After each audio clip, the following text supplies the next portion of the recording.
Hi అండి, నేను మీ పద్మానండి. ఈ బియ్యం కడిగిన నీళ్ళండి పారబోస్తే ఏమొస్తాయండి. అందుకని నేనేం చేశానంటే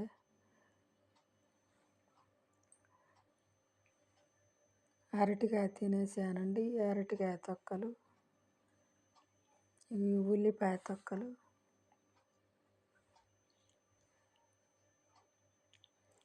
టమాటాలు అండి పై భాగాన కోసేసాము కదా. ఈ మూడు మిశ్రమాన్ని అలాగే 3 రోజులు అట్లనే ఉంచి లోపల అవన్నీ కుళ్ళిపోయి ఉంటాయి కదండి.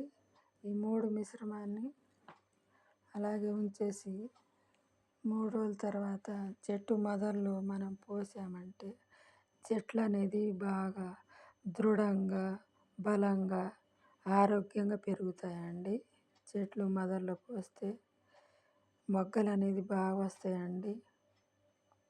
పూలు కానీ బాగా ఇచ్చుతాయి. మనం ఏ చెట్లకైనా పోయొచ్చండి.